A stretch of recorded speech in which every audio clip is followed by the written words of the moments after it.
Anyway, now another high street retailer that announced their troubles recently is HMV. The company announced that it had gone into administration at the back end of last year, suggesting that less and less of you are going out and buying music in a physical form. But is this really the case? While sales of CDs have dropped by almost 100 million since 2008, according to trade body BPI, the sale of vinyl has actually skyrocketed over recent years, with 4.2 million records being sold last year in the UK alone. Martin, I'm going to come to you first because this is your topic. Records have gone up. There's no doubt about it, you know, and it's like a niche market, isn't it? Whether that's going to develop and get even more and more. It's nice to see people buying record players and then buying some vinyl and taking it home and going back to the old school style of things.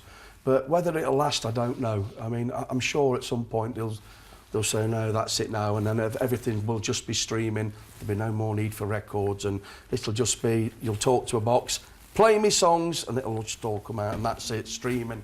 Georgina, are you a big fan of music, generally? Yeah, I have a vinyl player and a Google Home, so I have both ends of the spectrum, but I just subscribe to Spotify and listen through that. If you had to choose between kind of Spotify and listening through your Alexa or whatever you've got, or vinyl, which would you go for?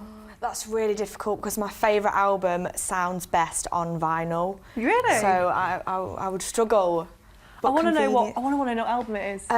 Sound and Colour by Alabama Shakes. Oh, nice. Okay. I'd get it on the vinyl. Oh, the crackle at the start. Yeah, it's nice. Magic. It's really magic. Do you think that's what it is, Martin? That's what the appeal is about vinyl, is that sound? I think with vinyl, it's something you can actually touch, and you can put it on there and you can play it, and then you've also got the artwork, and you can read about the band, and you can see there's all that info's there. It's not just...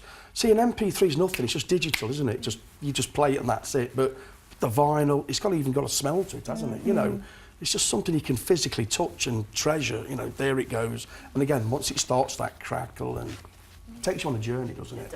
I mean, I remember like 15 years ago when I was growing up, my grandparents had an old record player, and I remember thinking, what on earth is this? That's never going to come back into fashion, and it has. Georgina, did you ever think that, like maybe 10 years ago? Yeah, I mean, my grandparents had one, and I always used to think it was magical, but I thought it was theirs. You know, I had never imagined I'd have one, but I'm glad I do. I mean, my brother's bought one, and I'm quite happy he's got it. It's just a nice sound, isn't it? Anyway, we're moving